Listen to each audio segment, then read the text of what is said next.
Okay, तो बच्चों आज स्टार्ट कर रहे हैं अपना केमिस्ट्री का chapter metal and non metal. अच्छा इजी चैप्टर है ये।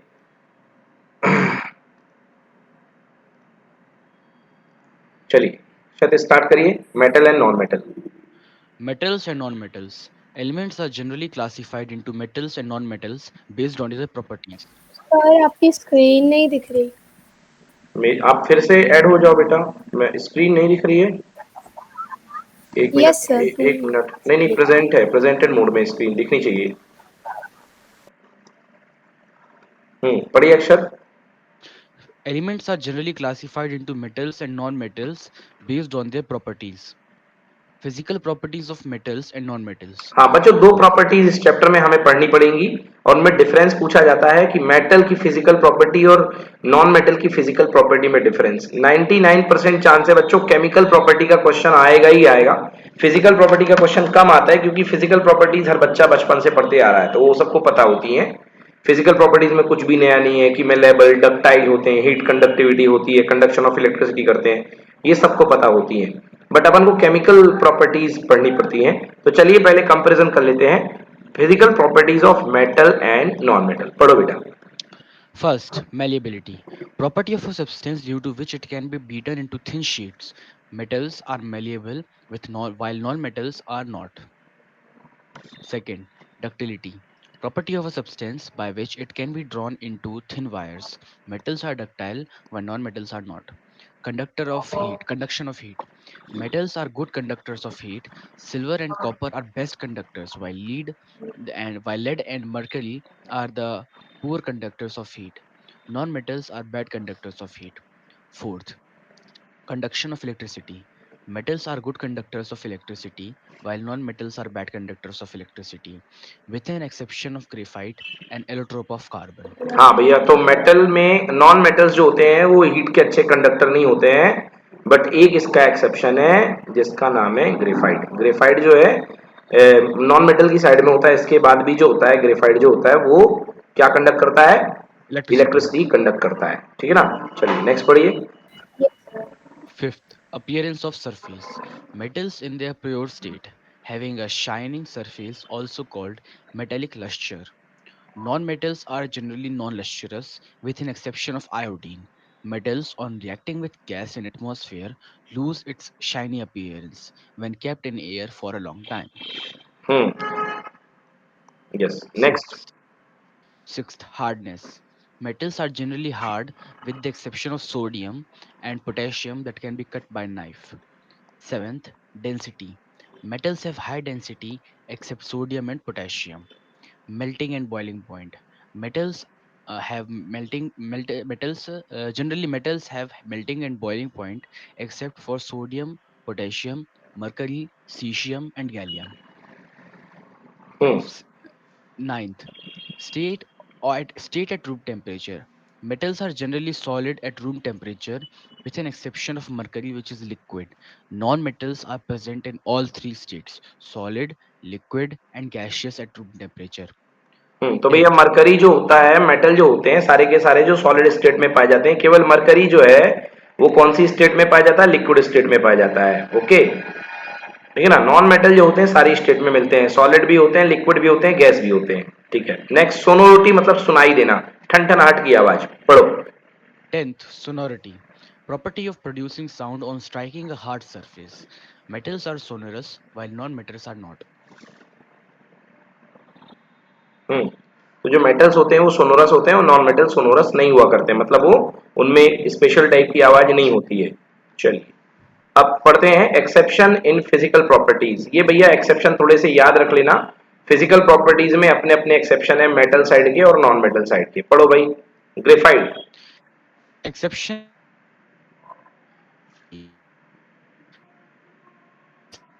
हाँ भाई, आवाज नहीं आ रही अक्षत आपकी। conductor of electricity. एक बार फिर से Second, पढ़िए, iodine is a luster. एक बार फिर से पढ़िए। पॉइंट नंबर 1 से आवाज कट गई थी आपकी। Y- y- Yes, sir. Graphite, a non-metal, is a good conductor of electricity. Second, iodine is a lustrous non-metal. Third, diamond, an allotrope of carbon, which is a non-metal, is the hardest substance, while sodium and potassium, being metals, are soft enough to be cut by a knife.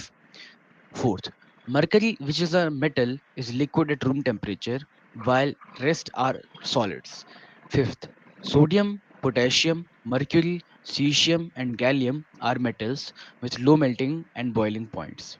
Sixth, diamond is the non-metal with high melting and boiling point. Seventh, sodium, potassium, and lithium are metals with low density. Yes, तो ये भैया ये exception थे, ठीक है ना, ये इसमें एक्सेप्शन थे कि आयोडीन जो होता है वैसे जितने भी नॉन मेटल्स हैं वो लस्टरस नहीं होते हैं, चमकदार नहीं हुआ करते हैं, बट जो आयोडीन है बच्चों वो चमकदार हुआ करता है, ठीक है ना। सारे मेटल की डेंसिटी ज्यादातर हाई होती है, मगर सोडियम, पोटेशियम और लिथियम ऐसे मेटल है जिनकी डेंसिटी कम होती है, मतलब ये पानी में Yes. भी तैर जाते हैं, ठीक है। Yes, sir. और सर हाँ बेटा बोलो। सर ये एलोट्रॉप वाला आप एक बार समझा दो। ओके बेटा, एलोट्रॉप वाला बता देता हूँ। देखिए, वैसे तो एलोट्रॉप अपन कार्बन के चैप्टर में पढ़ेंगे। हाँ, एलोट्रॉप मतलब कि किसी भी एलिमेंट की ऐसी दो फेजेस जिनकी फिजिकल जिनकी केमिकल प्रॉपर्टी तो अलग अलग होती हैं, जिनकी केमिकल प्रॉपर्टी सेम होती है बट फिजिकल प्रॉपर्टी अलग अलग होती है, उनको बोलते हैं अपन एलोट्रॉप। क्या बोल रहा हूं मैं, chemical property same but physical property अलग अलग, किसी एलिमेंट के ऐसे दो नमूने जिसकी केमिकल प्रॉपर्टी सेम होती है मगर फिजिकल प्रॉपर्टी अलग अलग होती है। तो बच्चों कार्बन जो होता है, कार्बन के दो एलोट्रॉप होते हैं, एक ग्रेफाइड और दूसरा डायमंड। तो बेटा ग्रेफाइड और डायमंड दोनों ही कार्बन से मिलकर बने होते हैं, तो इनकी केमिकल प्रॉपर्टी सेम होती है बट फिजिकल प्रॉपर्टी ग्रेफाइड और डायमंड की बिल्कुल अलग अलग होती है। जैसे ग्रेफाइड जो होता है इंसुलेटर होता है, मतलब करंट को, उल्टा बोल गया मैं, ग्रेफाइड कंडक्टर होता है मतलब करंट को पास कर देता है, मगर जो डायमंड होता है वो कंडक्टर नहीं होता, वो इंसुलेटर होता, मतलब करंट को पास नहीं करता। ग्रेफाइट बहुत मुलायम होता है, सॉफ्ट होता है, मगर जो डायमंड होता है वो हार्डेस्ट सब्सटेंस नेचुरल में कहलाता है, सबसे ज्यादा हार्ड पाया जाता है। तो देख रहे हो आप, इनकी फिजिकल प्रॉपर्टी मैच नहीं कर रही है मगर केमिकल प्रॉपर्टी मैच कर रही है। तो इन सब्सटेंसेस को अपन क्या बोलते हैं बच्चों, इनको बोलते हैं अपन एलोट्रॉप्स। समझ में आ गया नहीं आया? Yes Yes. सर आ गया। हाँ, तो ये एलोट्रॉप कहलाते हैं, ठीक है ना। ये देख लिए डायमंड ने तो हद ही कर दी है भैया, नॉन मेटल के बॉइलिंग और मेल्टिंग पॉइंट कम होते हैं मगर नॉन मेटल के देखो डायमंड के जो मेल्टिंग पॉइंट और बॉइलिंग पॉइंट ज्यादा है ना, मतलब ये क्या एक्सेप्शन है भैया, ठीक है ना। सोडियम, पोटेशियम और लिथियम इनकी डेंसिटी कम है जबकि होनी चाहिए ज्यादा, ठीक है ना। Sodium, potassium, mercury, caesium, gallium metal with low melting and boiling point. ये क्या है, ये सारे के सारे मेटल है, तो मेटल के नाते इनके सबके बॉइलिंग पॉइंट और मेल्टिंग पॉइंट ज्यादा होने चाहिए मगर इनके मेल्टिंग पॉइंट और बॉइलिंग पॉइंट क्या है, कम है। चलिए अब आती है इंपॉर्टेंट बात, ये तो कम पूछा जाएगा, मेरा भरोसा इस पे कम है। अब ये जो मैं पढ़ा रहा हूं इसमें बच्चों 100% आपको चीजें पूछी जाएंगी। तो केमिकल प्रॉपर्टीज ऑफ मेटल में हो सके तो थोड़ा कुछ पेन चलाते रहिएगा, ये शीट तो आपको मैं दूंगा ही। केमिकल प्रॉपर्टीज ऑफ मेटल में सबसे पहले अपन पढ़ रहे हैं मेटल की रिएक्शन ऑक्सीजन के साथ। तो बच्चों होता क्या है, मेटल ऑक्सीजन के साथ मिलकर के क्या बनाते हैं, मेटेलिक ऑक्साइड। याद आया? अरे भाई पिछले चैप्टर में भी तो पढ़ाया था मैंने, मेटल के Yes, sir. ऑक्साइड और Exactly. नॉन मेटल के ऑक्साइड। मेटल के ऑक्साइड का कैरेक्टर कैसा बताया था मैंने अक्षत, मेटल के ऑक्साइड बेसिक होते हैं कि एसिडिक? Sir, basic. बेसिक होते हैं, हाँ, तभी तो एसिड के साथ रिएक्शन करके क्या बनाते हैं, सॉल्ट एंड वाटर। ये Water. पिच, हाँ, Okay. Salt and water. तो ये रिएक्शन अभी फिर से आने वाली जो आपने एसिड बेस में पढ़ी है। और बच्चों नॉन मेटल के ऑक्साइड यानी कार्बन डाइऑक्साइड कैसा होता है, एसिडिक। Acidic. हाँ, क्योंकि कार्बन के ऑक्साइड एसिडिक एसिडिक ऑक्साइड कहलाते हैं क्योंकि ये पानी के साथ मिलकर के एसिड बनाते हैं। और जब आप नॉन मेटल के ऑक्साइड एसिड होते हैं इनको बेस के साथ भिड़ाओगे तो आपको क्या देंगे, सॉल्ट प्लस वाटर। याद आया? Yes, sir. हाँ, तो यस पहली सर। तो बेटा पहली अपन रिएक्शन पढ़ रहे हैं, जो अपन पहली रिएक्शन अभी पढ़ने जा रहे हैं जिसका नाम है रिएक्शन विद ऑक्सीजन। तो अपन मेटल के साथ ऑक्सीजन की रिएक्शन कराएंगे। तो भैया अलग अलग मेटल अलग अलग रफ्तार से ऑक्सीजन के साथ रिएक्शन करेंगे, कोई जल्दी कर लेता है कोई धीमे करता है, परंतु मिलकर के क्या बनाते हैं, अपना अपना ऑक्साइड बनाते हैं। पढ़ो भाई अक्षर, almost. Almost all metals combine with oxygen to form metal oxides. Metal plus oxygen gives metal oxide. For example, copper plus oxygen gives copper oxide. Metal oxide are basic in nature. Some metal oxides, such as aluminium, oxide, zinc oxide, etc., which react with both acid as well as bases to produce salt and water are known as amphoteric oxides. Yes, ये बहुत important question है भाई, आ चुका है। कुछ ऐसे oxide होते हैं जो एसिड के साथ रिएक्शन करते हैं और बेस के साथ रिएक्शन करते हैं। जब वो एसिड के साथ रिएक्शन करते हैं तो बेस बन जाते हैं, और जब वो बेस के साथ रिएक्शन करते हैं तो वो एसिड बन जाते हैं। ऐसे ऑक्साइड जो एसिड और बेस दोनों के जैसे सिचुएशनल बिहेव करते हैं, है ना, तो इनको अपन क्या बोलते हैं? इनको अपन बोलते हैं एम्फोटेरिक ऑक्साइड। एग्जांपल के लिए ये देखो, एल्यूमिनियम का ऑक्साइड क्या होता है? Al2O3। एल्यूमिनियम को जब आप एसिड के साथ मिलाते हो तो ये खुद बेचारा बेस बन जाता है और क्या बनाता है? Salt and water. और जब एल्यूमिनियम को आप बेस के साथ मिलाओगे तो ये एसिड के जैसे रिएक्ट करता है और बनाएगा सॉल्ट एंड वाटर। समझ में आया कि नहीं आया? Yes, sir. मतलब Yes. जब आप इसको एसिड के साथ लड़ाओगे तो ये बेस के जैसे काम करेगा, और जब आप बेस के साथ लड़ाओगे तो ये एसिड के जैसे काम करेगा। मतलब ये तो पक्का बहुरूपिया है, धोखेबाज है, जैसा माहौल हुआ वैसे में ढल गया। ठीक है ना? तो Yes, sir. ये कहलाता है अपना एम्फोटेरिक ऑक्साइड। तो क्वेश्चन आता है बच्चों, एम्फोटेरिक ऑक्साइड कौन कौन से होते हैं? तो एल्यूमिनियम का ऑक्साइड एम्फोटेरिक ऑक्साइड होता है, जिंक का ऑक्साइड एम्फोटेरिक ऑक्साइड होता है। इस टाइप के ऑक्साइड एसिड के साथ बेस बन जाते हैं, बेस के साथ एसिड बन जाते हैं। हाँ, पढ़ो most. Most metal oxides are insoluble in water, but some dissolve to form alkalis like sodium and potassium oxides.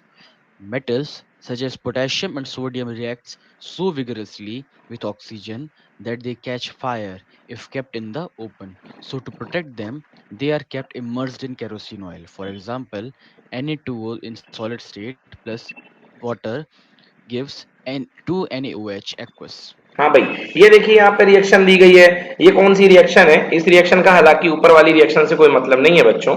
ये रिएक्शन एक अलग ही है कि मेटल के ऑक्साइड को आप पानी के साथ करोगे तो क्या मिलेगा। तो ये जो देखो भैया, ज्यादातर मेटल के ऑक्साइड जो होंगे वो पानी में घुलते नहीं है।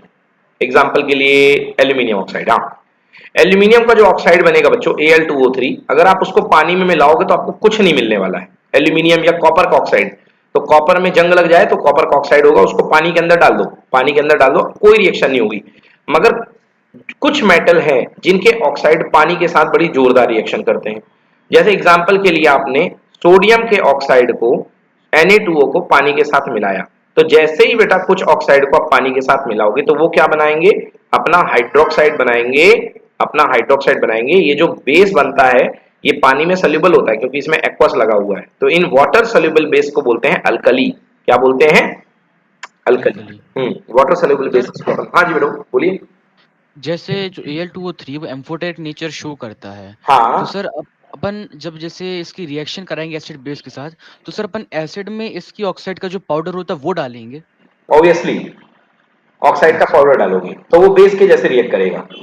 यस सर, समझ अगर गया। एसिडिक मीडियम लिए हो तो बेस के जैसे रिएक्ट करेगा, अगर बेसिक मीडियम लिए हो तो एसिड के जैसे रिएक्ट करेगा। समझ गया ना? Yes sir. और बाकी आप यहाँ पे देखो, यहाँ पे क्या नेचर मिल रहा है। जैसे अब ये जो सोडियम का ऑक्साइड है ये पानी के साथ घुलने पे क्या दे रहा है? आप लोग को बेस दे रहा है ना। Yes sir. तो इस नजरिए से ये पानी के साथ घुलने पर बेस दे रहा है। इसका मतलब ये क्या हुआ? कौन सा कैरेक्टर हुआ इसका? Basic character. Yes sir. मगर यहाँ पर इसके दोनों कैरेक्टर देखने को मिल रहे हैं, एसिड भी और बेस भी। Yes sir. हाँ, तो जो मेटल मतलब वाटर में सॉल्युबल होकर के बेस बनाते हैं उसके बेसिस पे हम कह सकते हैं कि मेटल के ऑक्साइड का कैरेक्टर होता है बेसिक, क्योंकि पानी में घुल करके क्या बनाते हैं? बेस। बेस। जैसे मैग्नीशियम ऑक्साइड है MgO, MgO को अगर आप पानी में घोल दो, MgO को पानी में घोल दो तो बेटा ये बना लेगा MgOH होल ट्वाइस। क्या बना लेगा? MgOH जी होल होल ट्वाइस। ट्वाइस। और MgOH होल ट्वाइस क्या है? बेस है। Yes sir. तो भैया पानी में घुल के बेस प्रोड्यूस कर रहा है तो बेसिक नेचर का ही तो हुआ ये ऑक्साइड। हाँ, यस सर। चलिए अब अच्छी बात करते हैं, अगली बात करते हैं बच्चों, एनोडाइजिंग। ये बहुत ही कॉमन चीज है यार, एनोडाइजिंग क्या होती है? एनोडाइजिंग मैं सिंपल वर्ड में आपको समझाता हूँ, ठीक है ना? एनोडाइजिंग मैं सिंपल वर्ड में। अक्षत आपने मेरी गाड़ी देखी ना, गाड़ी टू व्हीलर यस सर, बिल्कुल। जो मैं चलाता हूँ, यस सर। है ना? तो वो आपने देखी होगी मेरी गाड़ी। उस वो गाड़ी बताओ उसकी खासियत क्या है? उस गाड़ी की क्या है? वो गाड़ी आपने उसमें एक कॉमन पैटर्न देखा होगा मेरी गाड़ी में, उसमें क्या खासियत है? मतलब सर कैसा? अरे उस जब भी आप मेरी गाड़ी को देखेंगे तो उसमें एक चीज पहली नजर में आपको एक चीज तो समझ में आती होगी कि क्या खासियत है। साइड में डिग्गी लगी है। साइड में डिग्गी लगी है, ये बात भी है। अच्छा, एक चीज और मगर ध्यान देने वाली बात है, आपने देखा हाँ होगा उसमें 1 किलो या 2 किलो धूल चढ़ी रहती है उस गाड़ी में, हाँ या हाँ सर, नहीं? बिल्कुल, बहुत बिल्कुल बिल्कुल। उस यस गाड़ी सर। उस गाड़ी में बैठने के पहले आपको अपने अपने घर से एक कपड़ा लाना पड़ेगा, जो आराम से बिल्कुल आपको सर, आधे घंटे सफाई करनी पड़ेगी, फिर आप उस गाड़ी में बैठ पाएंगे, है ना? बिल्कुल सर, बिल्कुल। तो वो जो तरीका है, वो मैंने एनोडाइजिंग से प्रेरित होकर के लिया है, या शायद एनोडाइजिंग जब मैंने नहीं पढ़ी थी तभी हुँ, मैंने आलस की वजह से वो तरीका अपना लिया था। तो होता यस क्या सर, है, देखिए, मैंने कहा ये मेरी गाड़ी के चक्के की रिम है, जो चक्के की यस सर। रिंग आयरन की बनी होती है, बोलो हाँ। हाँ सर, अब मेरे चक्के की रिंग में आ करके एक बार मिट्टी लग गई, बोलो हाँ। यस सर, बिल्कुल सर। अब मैंने कहा भैया अंदर आयरन है और बाहर हाँ, मिट्टी लगी हुई है, अगर मैं हाँ, मिट्टी को छुटाऊंगा तो इस ऑक्सीजन को फिर इसके साथ रिएक्ट करने का मौका मिल जाएगा, बोलो हाँ। हाँ, और यस मेरी सर। गाड़ी में जंग लगने लगेगा, तो मैंने कहा इस हाँ मिट्टी को सर, और लगने दो। हाँ, तो मिट्टी के ऊपर मिट्टी के ऊपर मिट्टी के ऊपर चढ़ते चढ़ते चढ़ते चढ़ते वो मिट्टी कई किलो किलो की हो गई, और अब वो हाँ, दिखता ऐसा है कि जैसे मेरे चक्के ही मिट्टी के बने हुए हैं, बिल्कुल। है ना? तो ये यहाँ पर ये रिएक्शन हो रही है, यहाँ पे होता। अब बताओ कि रिएक्शन ऑक्सीजन की ना हो पाने से मेरे अंदर के चक्के का आयरन सुरक्षित है कि असुरक्षित है? सुरक्षित है, सुरक्षित है, क्योंकि इसको बाहर वाली फ्रेश ऑक्सीजन के साथ लड़ाई करने का मौका नहीं नहीं मिल मिल रहा रहा है। है। यस, तो यही कहलाती है भैया एनोडाइजिंग, इसको बोलते हैं एनोडाइजिंग। क्या होता है यार, एल्यूमिनियम जो होता है ना, aluminium reactivity yes sir, series में बहुत ऊपर है। आपको यदि यस सर, यदि मैं रिएक्टिविटी सीरीज मैंने याद कराई है तो याद होगा आपको, कान का यस सर, मंगल, के, यस सर, कान है ना, के बाद सोडियम, फिर उसके बाद का यानी पोटेशियम, फिर उसके बाद यस सर, मंगल Mg, और उसके बाद Al। तो कान का मंगल यानी 1 2 3 4 5, पांचवें नंबर पे एल्यूमिनियम आ जाता है, बोलो हाँ। हाँ सर, तो मतलब हाईली रिएक्टिव है, रिएक्ट करेगा ना। यस सर, बिल्कुल सर। तो घर के दरवाजे वगैरह जो एल्यूमिनियम के होते हैं, आपने देखा होगा जैसे ही नए लेकर के आते हो चमचमाते हैं, मगर 2 3 दिन बाद उसमें एल्यूमिनियम की परत चढ़ जाती है, तो वो थोड़े से डार्किश टाइप के हो जाते हैं, हल्के हल्के गंदले से हो जाते हैं, बोलो बिल्कुल यस। सर, हाँ। बिल्कुल सर। अब मगर इसका एक फायदा है, क्या है, यस सर, एल्यूमिनियम के ऊपर एक बार ऑक्सीजन लड़ गई तो वो बना लेती है अपना खुद का ऑक्साइड Al2O3, समझ में आया? यस सर, यस तो सर। भैया एक्टिव कौन था, एल्यूमिनियम था, उसका ऑक्साइड एक्टिव नहीं है। हवा की हाँ, लड़ाई एल्यूमिनियम के साथ है, हवा की लड़ाई उसके ऑक्साइड के साथ नहीं है। नहीं है। अब जो आएगी हवा, क्या उसे फ्रेश एल्यूमिनियम मिलेगा कि एल्यूमिनियम का ऑक्साइड मिलेगा? उसे एल्यूमीनियम ऑक्साइड मिलेगा। वो तो कहेगा भैया हम तो सोने वाले हैं, हम नहीं लड़ेंगे। बिल्कुल सर, बिल्कुल इस सर। वजह से जो अंदर का एल्यूमिनियम हो जाता है वो फर्दर कोरोजन से क्या हो जाएगा, प्रोटेक्ट। प्रोटेक्ट हो जाएगा। बिल्कुल मेरी गाड़ी के चकों के जैसे। तो इस अच्छा सर। प्रोसेस को बोलते हैं एनोडाइजिंग, समझ गया ना? Yes, yes sir. हाँ, तो वहां पे आप एनोडाइजिंग कर सकते हो। फिलहाल मैंने अपनी गाड़ी की धूल डाइजिंग कर दी है, समझ गया ना? Yes sir. यस। सर, हाँ। सर जो Al2O3 ये जो बन जाता है फर्स्ट टाइम में, ये हाँ, मेटल को नहीं खाता है? नहीं नहीं खाता ये अच्छा सर। स्टेबल कंपाउंड होता है भाई। Okay sir. ये स्टेबल कंपाउंड होता है, समझ गया ना? Yes sir. हाँ, अगर ये इसको फर्दर आपको यूज नहीं निपटाना करता। है तो एक तरीका है, फिर आप क्या करिए, इसके ऊपर एसिड डालिए। हाँ सर। हाँ, तब वो हटेगा। चलिए पढ़िए, yes. Anodising process of forming. Process of forming a thick oxide layer of aluminium that makes it resistant to further corrosion. Yes. तो आगे के कोरोजन के लिए जो आप जो है ऑक्साइड यूज करते हैं, है ना, ऑक्साइड बन जाता है। तो इसको प्रोसेस करते हैं, मतलब ऑक्साइड बनाने की प्रोसेस जो होती है, तो इसको इंडस्ट्री पर्पस में इस प्रोसेस को यूज किया जाता है ना। थिक कोटिंग बना दी जाती है ऑक्सीजन की, इसको बोलते हैं एनोडाइजिंग। ठीक है बेटा? Yes sir. तो ये प्रोसेस कहलाती है एनोडाइजिंग। चलिए अगला टॉपिक डालिए कॉपी में, रिएक्शन विद वाटर। तो भैया हम मेटल की रिएक्शन वाटर के साथ पढ़ने वाले हैं। रिएक्शन विद वाटर, तो बेटा रिएक्शन विद वाटर, मेटल के साथ वाटर की रिएक्शन 2 स्टेप में होती है। मेटल के साथ वाटर की रिएक्शन 2 स्टेप में होती है। Yes sir. पहली पहली एक तो पहली चीज ये जान लो कि मेटल के साथ सारे, सॉरी, वाटर के साथ सारे मेटल रिएक्ट नहीं करते। पहली बात ये जान लो Yes कि sir. वाटर के साथ सारे मेटल रिएक्ट नहीं करते हैं, कुछ ही मेटल वाटर के साथ रिएक्ट करते हैं। मतलब कुछ ऐसा कि कुछ लोग ठंड में नहाना पसंद नहीं करते क्योंकि उनको ठंड ज्यादा लगती Yes है ना? sir. और कुछ मेटल हैं वो ठंडे पानी से क्या, बर्फ से भी नहा लेंगे। मतलब अलग अलग मेटल का रिएक्टिविटी ऑर्डर बिल्कुल अलग अलग है। जैसे गोल्ड, अब गोल्ड को आप खौलता पानी दे दो, खौलता पानी, सिल्वर को आप खौलता पानी दे दो, फिर भी वो पानी के साथ रिएक्शन नहीं करेगा, समझ गया ना? Yes sir. नहीं नहाएगा, मना कर देगा मुझे नहीं चाहिए पानी। मतलब ये मेटल हैं जो वाटर के साथ रिएक्शन नहीं करते। मगर कुछ मेटल हैं जो वाटर के साथ रिएक्शन करते हैं और ये दो स्टेप में रिएक्शन करते हैं बच्चों। पहला, ये मेटल वाटर के साथ रिएक्शन करके पहले बनाते हैं अपना ऑक्साइड। बोलो यस। Yes, sir. ऑक्साइड बनाएंगे, हाइड्रोजन गैस छोड़ेंगे और ऑक्साइड बनने के बाद वो ऑक्साइड फिर से रिएक्ट करेगा वाटर के साथ और बनाएंगे अपना हाइड्रोक्साइड। Yes, sir. क्लियर आगे समझ में ना? Yes, sir. तो पहले स्टेप में बनता है ऑक्साइड, दूसरे स्टेप में वो ऑक्साइड वाटर के साथ फिर से रिएक्ट करता है और बनाता है अपना हाइड्रोक्साइड। अब पढ़ो Hydroxide. भैया, all metals. All metals do not react with water. Those which react form metal oxide and hydrogen gas. Metal oxides that are soluble in water further form metal hydroxide. हाँ, अब अगर metal oxide घुलने की दम रखता है पानी के अंदर तो सोल्यूबल हो जाएगा और बनाएगा मेटल हाइड्रोक्साइड, और अगर नहीं दम रखता घुलने की तो केवल यहां तक बना करके हाइड्रोजन गैस निकल जाएगी। चलिए पढ़िए, metal like sodium. Metals like sodium and potassium reacts with cold water vigorously. Metals like magnesium react with hot water. Iron, zinc react with steam, while lead, silver and gold do not react with water at all. देखो इसको इसको ऐसे सोचो, इसको ऐसे सोचो कि जो मेटल लाइक सोडियम और पोटेशियम है ये इतने ज्यादा नहाने के लिए आतुर हैं कि इनको ठंडा पानी क्या, इनको तुम बर्फीला पानी दे दोगे तो ये नहाने के लिए रेडी बैठे हैं, है ना? Yes, sir. हाँ, मैग्नीशियम से पूछोगे बोलोगे भैया नहाओगे, बोलेगा हम गुनगुने पानी में नहाएंगे। समझ गए ना? Yes, हम sir. गर्म पानी में नहाएंगे। आयरन और जिंक से पूछोगे तो बोलेगा ना हम ठंडे पानी से नहाएंगे, ना हम नॉर्मल पानी से नहाएंगे, हम ना गुनगुने पानी से नहाएंगे। आप तो एक काम करो, स्टीम बाथ करा दो हमारा, एक गर्म भाप ले आओ और भाप से हमारा पोंछा लगा दो। Yes, तो sir. आयरन और जिंक जो है स्टीम के साथ रिएक्ट करते हैं। सिल्वर और गोल्ड कसम खा के बैठे हम कभी नहाएंगे ही नहीं। समझ में आ गया जी? Yes, sir. चलो तो आगे हो जाए कुछ reaction. Yes, sir. Potassium react करेगा बेटा पानी के साथ, क्या बनाएगा बेटा? KOH हाइड्रोक्साइड, और कौन सी गैस छोड़ेगा? Hydrogen, H2. और हीट निकलेगी। H2 बेटा कौन सी वाली प्रोसेस है? ये वाला H2 निकल रहा है। Yes, sir. हाँ, ये H2 निकल गया। अगर कैल्शियम हाइड्रोजन साथ तो कैल्शियम हाइड्रोक्साइड निकालेगा और साथ में H2 गैस निकलती है। आयरन अगर 4H2O गैस फॉर्म में रिएक्ट करेगा, देखो आयरन गैस में नहाता है तो क्या बनाएगा? Ferric oxide Fe3O4 plus H2। चलो ये रिएक्शन नोट कर लो बच्चों, ये काम की है, एग्जाम में आएंगी, नोट कर लो। तो क्या होता है भैया? मेटल एसिड के साथ रिएक्ट करता है तो बनाता है अपना ऑक्साइड और हाइड्रोजन गैस। अगर उस ऑक्साइड में दम है तो अपना हाइड्रोक्साइड बना लेगा।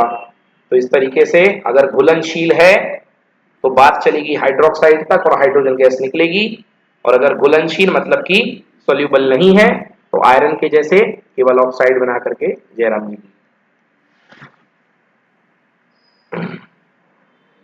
ठीक है? Yes, sir.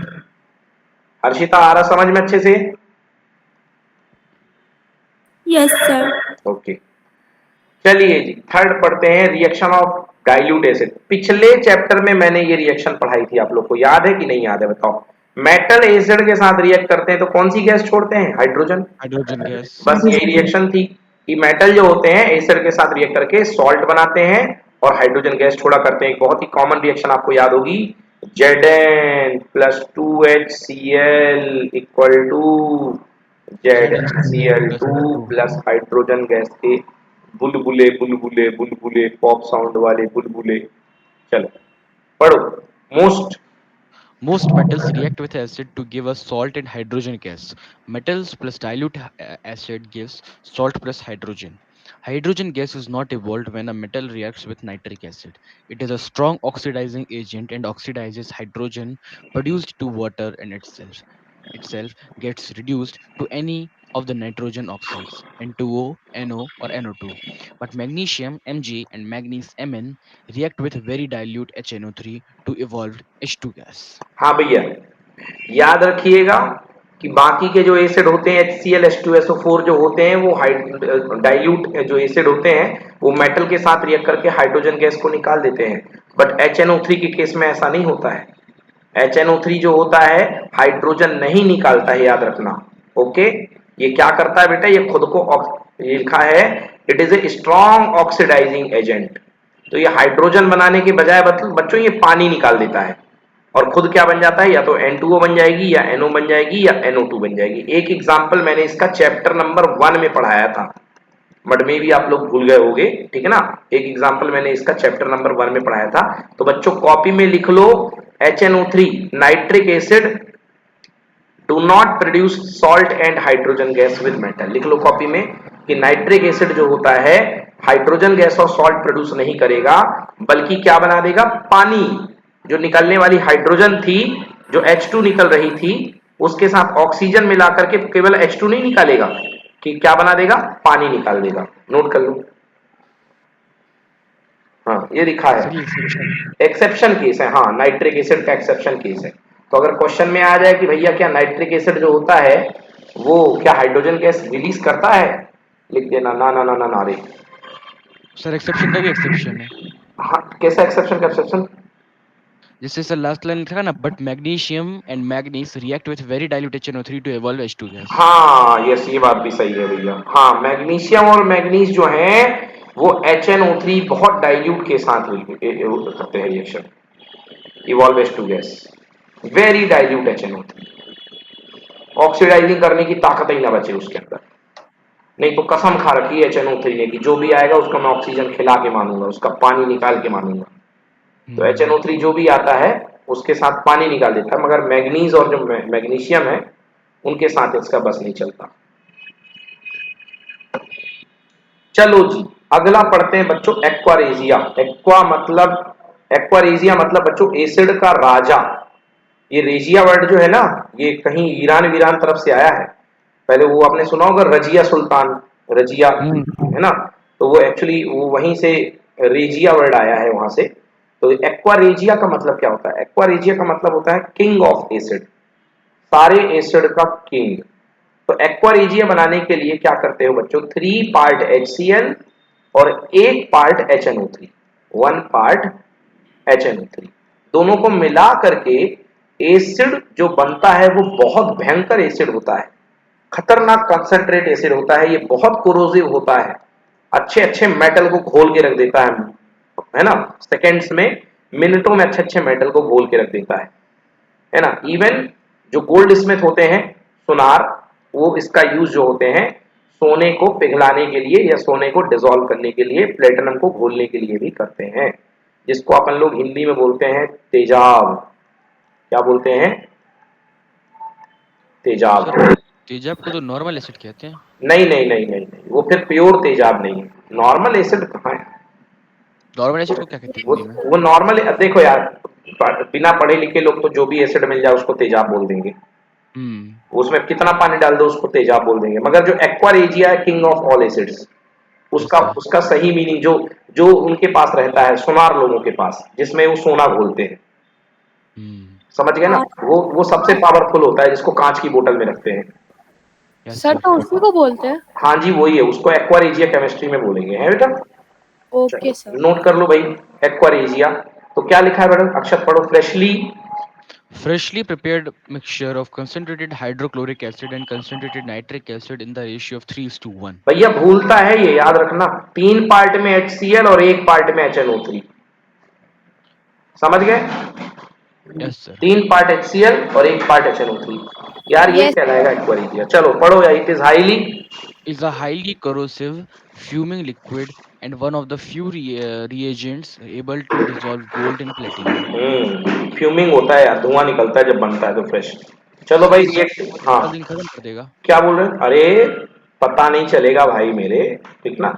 बोल देगा। हाँ ठीक है ना, वो इस पे मूवी बन चुकी है, कौन सी, छपाक आई थी ना लॉकडाउन के यस जस्ट पहले। Yes yes sir. सर। हाँ ठीक है ना, यस। यस हाँ चलो तो भैया reactivity of metals, reactivity series ये मैंने बता रखी है, रिएक्टिविटी मेटल। चलो याद है भाई इस पे मैंने क्या बताया था ट्रिक आप लोग को, अक्षर कान का बताओ याद है मंगल। तो। हाँ बताओ भाई। कान का मंगल। हम्म उसके बाद नहीं सर। चलो लिख लो भाई, इसकी रिएक्टिविटी सीरीज की ट्रिक लिख लो। क्या बताई थी मैंने, कान का मंगल जानू फैशन का परवाना है, क्यों है जी आओ आज पता लगाना है। चलो लिखो, पहले हिंदी में लिख लो, के फॉर का, एन ना फॉर ना, और फिर से का, ये पोटेशियम वाला का है, मतलब रिएक्टिविटी सीरीज में सबसे ऊपर। कान का Mg मंगल, दोनों को जोड़ो मंगल, Zn फॉर जानू, फैशन, फैशन का, अब का तो कुछ बचा ही नहीं तो मतलब रख दो साथ में सुर बनाने के लिए, PV फॉर परवाना है, हाइड्रोजन।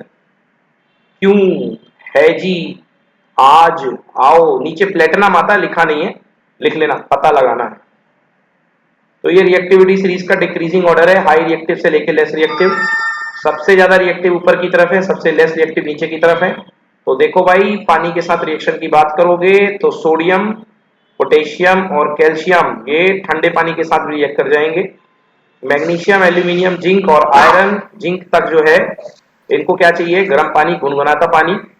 सर एक बार ट्रिक रिपीट कर देना आप। कान, कान का, ये मतलब का, मंगल, MgAl मंगल।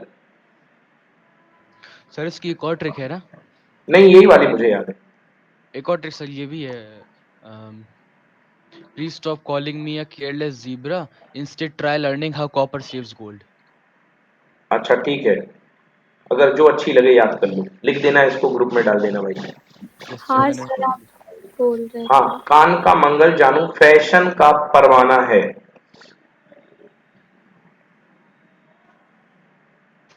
क्यों है जी, आज आओ, पता लगाना है, ठीक है ना। सर भेज दी ग्रुप में। चलो जी, ठीक है।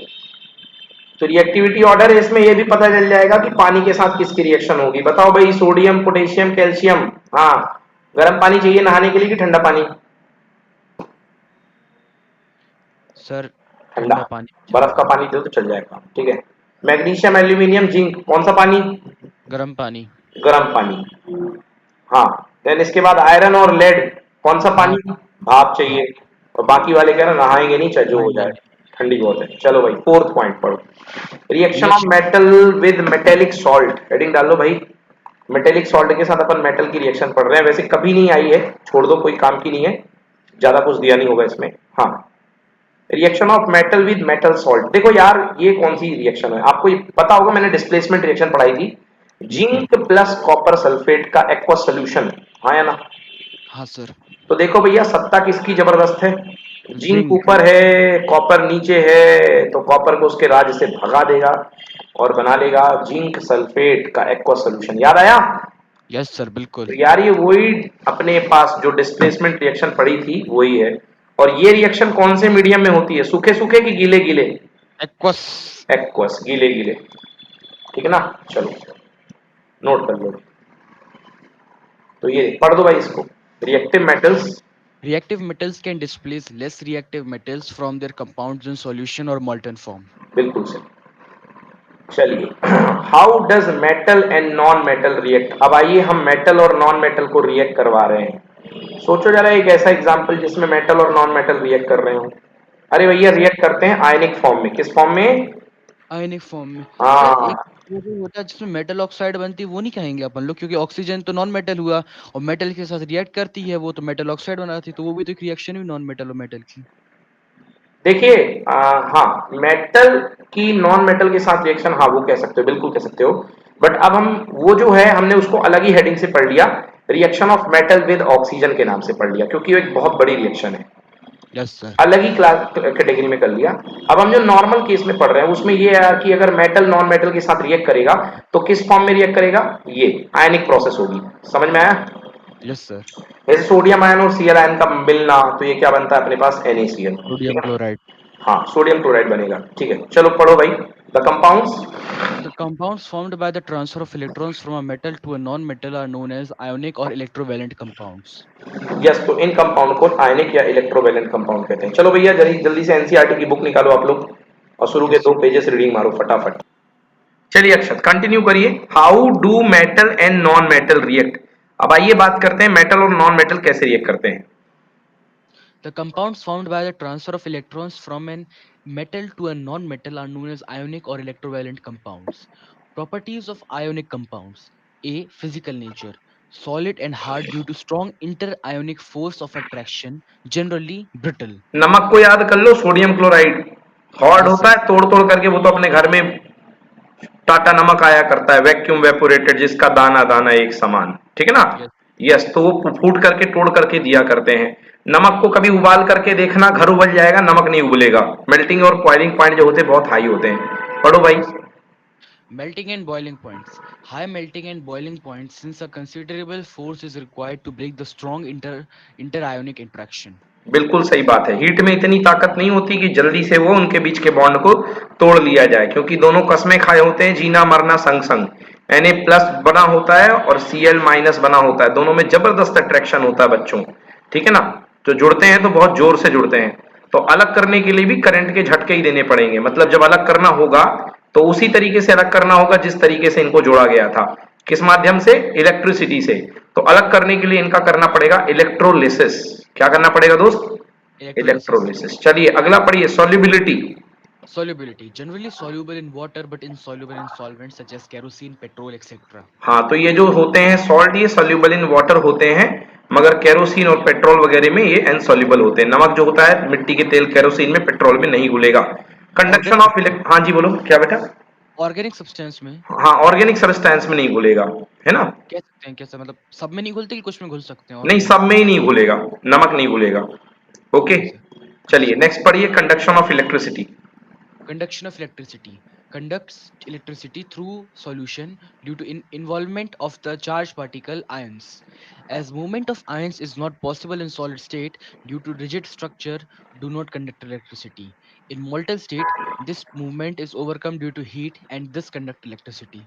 यस, ठीक है ना। सॉलिड स्टेट में जैसे खुला नमक रख दोगे तो भैया कोई भी करंट इलेक्ट्रिसिटी पॉसिबल नहीं होगी, बट उसी को मोल्टेन स्टेट में भर के आप इलेक्ट्रिसिटी कंडक्ट करोगे तो हो जाएगी, है ना। ये सोल्यूशन फॉर्म में जो होते हैं चार्ज पार्टिकल आयन की वजह से इलेक्ट्रिसिटी कंडक्ट करते हैं। चलिए अगला टॉपिक सबसे डिफिकल्ट माना जा सकता है, क्योंकि थोड़ी सी इसमें अप्रोच लगती है, दिमाग खराब होता है। इसको बोलते हैं अकरेंस ऑफ मेटल्स।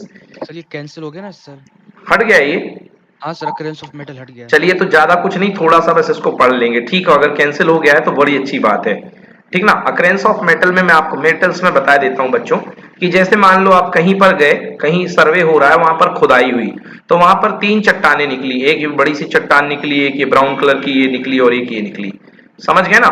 तो ये जो चट्टानें यस निकलती हैं नेचुरल के अर्थ के क्रस्ट से, जिनमें मेटल वगैरह होते हैं, इनको बोलते हैं मिनरल। क्या बोलते हैं इनको?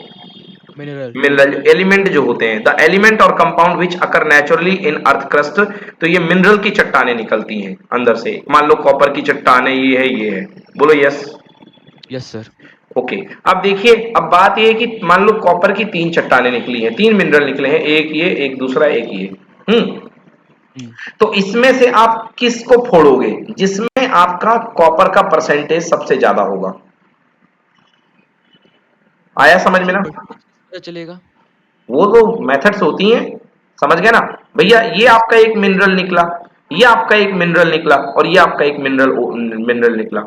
बट इसमें से प्रॉफिटेबली जिसमें से मेटल आप एक्सट्रैक्ट कर सकते हो, मतलब वो ज्यादा से ज्यादा जिसमें मेटल है उसको बोलेंगे अपन ओर। मतलब मिनरल का वो हिस्सा जिसमें सबसे ज्यादा मेटल है उसको क्या बोलेंगे अपन? ओर। समझ में आया? और यस सर। मतलब हर ओर एक मिनरल है, मगर हर मिनरल ओर नहीं है। नहीं है। हाँ, पढ़ो भाई mineral. Mineral, the element or compound which occurs naturally in the earth crust, or mineral that contains high percentage of metal that can be extracted profitably from it. Every ore is a mineral, but every mineral is not an ore. चलिए अब बात करते हैं obtaining metal from ओर। ओर तक आ गए हैं, अब ओर से मेटल कैसे मिलेंगे बच्चों? तो यार हमारी जिंदगी में जो हमें ओर मिलती है ना, वो सबसे ज्यादा है ऑक्साइड ओर। कौन सी ओर है बच्चों? ऑक्साइड ओर। Oxide. ऑक्साइड के बाद हम लोग को मिलती है सल्फाइड ओर, और एक और मिलती है कार्बोनेट ओर। बस तीन तरीके की ओर्स हमको पढ़नी थी, ऑक्साइड ओर, सल्फाइड ओर और कार्बोनेट ओर, ठीक ना। तो हम इन ओर्स से मेटल को प्रॉफिटेबली निकालते हैं, एक्सट्रैक्ट करते हैं। पढ़ो, obtaining metal from ore, different. Ob- Obtaining metal from ore. Different techniques are to be used for obtaining the metal on the basis of their reactivity. Hmm First, enrichment of ore. Ores mined from earth contains large amount of impurities such as sand, soil, etc. called gangue. Sir क्या बोलते हैं इसको, gang gang बोलते हैं क्या gang बोलते gang gang. हैं? Gang. Yes, a gang. Prior to the extraction of metal, based on the difference between the physical or chemical properties of gangue and the ore, different processes are used to remove gangue. हाँ, Extraction of metal. Extraction of metals low in the activity series. हाँ, अब अपन These met- extraction of metal चल रहे हैं। देखो सबसे पहली बात, मिट्टी कचरा वगैरह निकाल लिया, बोलो यस। yes sir. अब मिट्टी कचरा निकालने के बाद क्या मिल गया आपको? मेटल का कंपाउंड, बोलो हाँ। हाँ सर. अब मेटल का जो कंपाउंड मिला है वो कैसा कंपाउंड मिला है? या तो वो सल्फाइड मिल सकता है, बोलो हाँ। हाँ सर. या तो वो ऑक्साइड मिल सकता है, या तो हाँ वो सर. आपको कार्बोनेट मिल सकता है। अब ये देखो कि जो मेटल आप निकाल रहे हो वो रिएक्टिविटी सीरीज में कौन सी ऑर्डर कहां पे बैठा हुआ है? रिएक्टिविटी सीरीज में, जैसे एग्जांपल के लिए हम बात कर रहे हैं मरकरी की, तो मरकरी भैया रिएक्टिविटी सीरीज में सबसे नीचे है, बोलो यस। Yes sir, बिल्कुल. तो मरकरी का जो ओर जमीन से निकल करके आता है धूल वगैरह कचरा साफ करने के बाद, उसको बोलते हैं बेटा, उस ओर को बोलते हैं अपन सिनेबार। क्या बोलते हैं? Cinnabar. सिनेबार। उसको फॉर्मूला होता है HgS, ठीक है, HgS। Yes. मरकरी का जो ओर होता है that is called cinnabar, HgS। तो बेटा मरकरी के ओर में अगर आप ऑक्साइड भिड़ाते हो तो मरकरी का ऑक्साइड बन जाता है और सल्फर अपनी ऑक्सीजन लेकर के सल्फर डाइऑक्साइड बन के अलग हो जाता है। पढ़ो एक्सट्रैक्शन ऑफ मेटल से। Extraction of metal. Extraction of metal low in the activity series. These metals are generally very unreactive. Oxides of these can be reduced to metals by heating alone. For example, 2HgS in solid state plus 3O2 gaseous plus heat gives 2HgO in solid state plus 2SO2 gas. हाँ, तो देखो क्या बना भैया, sulphide और था, आपने oxygen के साथ गर्म कर दिया, जोरदार ऑक्सीजन दे दी। ऑक्सीजन के देखो 3 एटम दिए हैं आपने, खतरनाक एटम दिए हैं ज्यादा से, और हीट दे दिए बेटा। तो ऑक्सीजन जब ज्यादा अमाउंट में देते हो तो बेटा इस प्रोसेस को बोलते हैं रोस्टिंग। क्या बोलते हैं? रोस्टिंग। Roasting. हाँ, इसको बोलते हैं रोस्टिंग। ये जो कुरकुरे उरकुरे जितने भी आते हैं ये सबके सब रोस्टेड हुआ करते हैं, तले भुजे हुए। तो जब आप ऑक्सीजन ज्यादा अमाउंट में देते हो तो इसको बोलते हैं रोस्टिंग। बहुत तेज हीट से ये जो है सल्फर डाइऑक्साइड गैस बन के निकल जाएगी, बोलो यस। Yes, sir. अब आपके पास क्या बचा है? मरकरी का ऑक्साइड। क्या बचा है? मरकरी का ऑक्साइड। Oxide. मतलब आपके पास HgO बचा हुआ है। HgO से ऑक्सीजन को अलग करना है, ऑक्सीजन को बाहर निकालना, मतलब क्या? रिडक्शन करना है। क्या करना है? रिडक्शन। Reduction. तो रिडक्शन के लिए आप यहाँ पे कोई शानदार रिड्यूसिंग एजेंट बिठा दोगे। कार्बन भी एक बेहतरीन रिड्यूसिंग एजेंट है, इसका ऑक्सीजन खा लेगा और कार्बन अपना ऑक्सीजन लेकर के बना लेगा कार्बन मोनोऑक्साइड, और अकेले बच जाएगा मरकरी। समझ में आया कि नहीं है? Yes, sir. चलिए पढ़िए extraction of metal. Extraction of metal in the middle of the activity series. It's easy to obtain a metal from its oxide compared to its sulfide and carbonate. Roasting is a process of converting sulfide ores into oxides by heating strongly in the presence of excess air. Roasting जो होती है, convert करने की तरीका है sulphide ओर को oxide ओर में। ये रोस्टिंग ही तो हो रही है। सल्फाइड ओर था, जला दिया ऑक्सीजन के साथ, बन गई ऑक्साइड ओर, और एयर की प्रेजेंस ज्यादा है, इसको बोलते हैं अपन रोस्टिंग। Yes, sir. नेक्स्ट पढ़िए calcination. Calcination is a process of converting carbonate ores into oxides by heating strongly in limited air. Yes, अगर Roasting. लिमिटेड ओर में आप जो है, calcination is the process of converting carbonate ore into oxide ore. ये देखिए यहाँ पे, ये कार्बोनेट ओर है, आपने इसको गर्म कर दिया तो ये ऑक्साइड ओर में चली गई। ये क्या है? कैल्सिनेशन है। देखो ऑक्सीजन यहाँ पे अपने नाम के बराबर दी गई है, तो इसको बोलते हैं अपन कैल्सिनेशन, ठीक है ना। और ये क्या है? रोस्टिंग। पढ़ो roasting, ZnS 2ZnS। Roasting 2ZnS in solid form plus 3O2 gas gives 2ZnO in solid form plus 2SO2 gas. Calcination ZnCO3 in solid form gives on heating gives ZnO in solid form plus CO2 gas. Metal oxide are then reduced to corresponding metals using suitable reagents such as coke, aluminium, etc. on basis of their reactiveness using displacement reactions. These displacement reactions are highly exothermic, hence metals are produced in molten states. यस, Thermit react ये जो reactions होती हैं, ये these displacement reaction are highly exothermic, hence metals are produced in molten state. एक बार फिर से पढ़ लो इस चीज को। Metal oxide then reduce corresponding metals using the suitable reducing reagents such as coal, aluminum, etc. On the basis of their activities using displacement reaction. These displacement reaction are highly exothermic, hence metal are produced in molten state. But बेटा देखो, जब भी आप oxide से pure metal निकालोगे तो ये जो रिएक्शन होंगी बहुत भयंकर ज्यादा एक्सोथर्मिक होती है। ऑक्सीजन का निकलना, ऑक्सीजन के निकलने में बहुत ज्यादा हीट निकला करती है, ठीक है ना। कुछ ऐसा समझो, ये बेटा आयरन है और ये एल्यूमिनियम है। तो आयरन, एल्यूमिनियम जो होता है ज्यादा रिएक्टिव होता है, आयरन कम रिएक्टिव होता है। तो एल्यूमिनियम के साथ ऑक्सीजन जाकर के शिफ्ट होगा, ये बन गया देखो Al2O3। तो इस बात से एल्यूमिनियम को बहुत खुशी होगी, तो वो क्या फोड़ेगा, पटाखे। तो पटाखे में क्या निकलेगी, हीट। ये हीट इतनी ज्यादा होती है कि जो ये प्योर आयरन होता है बच्चों, ये आयरन लिक्विड फॉर्म में कन्वर्ट हो जाता है। और इसी लिक्विड आयरन का यूज करके जो रेलवे के क्रैक्स हुआ करते हैं उनको भरा जाता है। रेलवे के क्रैक्स आपकी बुक में बने हुए हैं, रेलवे के क्रैक भरते हुए। तो ये रिएक्शन जिसमें बहुत सारी हीट निकलती है, इस रिएक्शन को बोलते हैं थर्माइट रिएक्शन। पढ़ो। Thermite reaction. Reaction of iron oxide with aluminium used to join railway tracks or cracked machine parts. Fe2O3 plus 2Al gives Fe2Fe plus Al2O3 plus heat. इसलिए चल, लिक्विड फॉर्म में रहता है। हाँ, जो आयरन मिलता है बेटा लिक्विड फॉर्म में मिलता है। क्या करते हैं वहां पर, आयरन के ऑक्साइड को एल्यूमिनियम के साथ भिड़ा देते हैं, तो एल्यूमिनियम अपना ऑक्सीजन ले लेता है और इतनी गर्मी छोड़ता है कि आयरन अपने आप पिघल जाता है। चलिए, अच्छा सर, ओके। तो देखिए अब वही जो चार्ट आपकी बुक में बना हुआ है, देखिए 3 तरीके की रिएक्टिविटी होती है और 3 तरीके की होती है। एक होता है metal of high reactivity, metal of medium reactivity और मेटल ऑफ लो रिएक्टिविटी।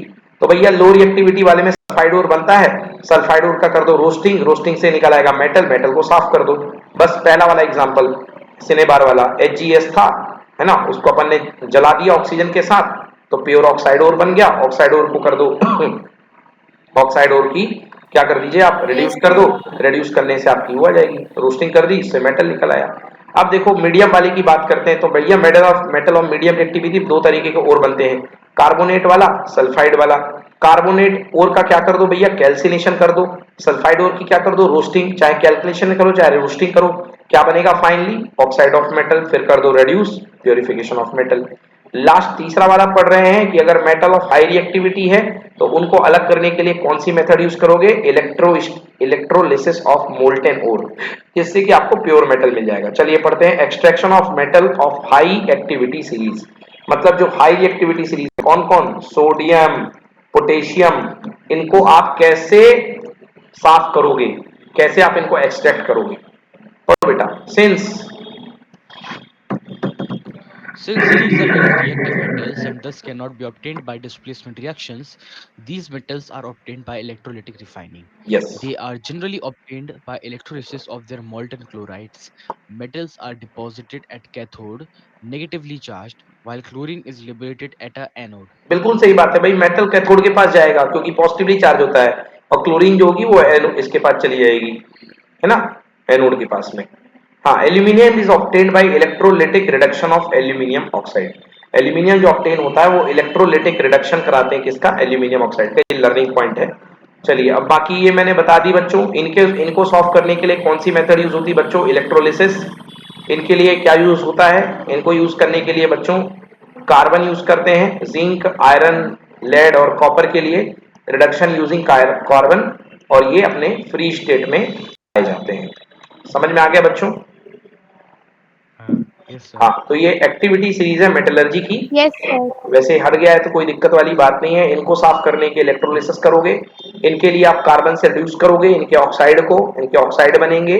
अब चाहे आपके वैसे बनेंगे किससे, उससे क्या बोलते हैं, रोस्टिंग से बनेंगे, और उसके बाद आप इनके ऑक्साइड को रिड्यूस कर लेना कार्बन से, और ये तो नेटिव स्टेट में पाए जाते हैं, मतलब फ्री पाए जाएंगे। चलिए तो आज के लिए इतना ही बच्चों। कल से पढ़ेंगे अपन इलेक्ट्रोलिटिक रिफाइनिंग। इलेक्ट्रोलिटिक रिफाइनिंग मतलब कोई आपके पास इम्प्योर कोई कंपाउंड दिया गया है, मेटल के साथ इम्प्योरिटी वाली दी गई है, तो उसको आप साफ कैसे करोगे, इसको अपन बोलेंगे इलेक्ट्रोलिटिक रिफाइनिंग। ठीक है ना, ज्यादा कुछ नहीं बचा इस चैप्टर में, कल खत्म हो जाएगा। चलिए कल एनसीईआरटी पढ़ के आइएगा बच्चों, एनसीईआरटी अच्छे से कर लीजिएगा, कल मैं क्वेश्चन पूछूंगा। Thank you so much, bye bye guys.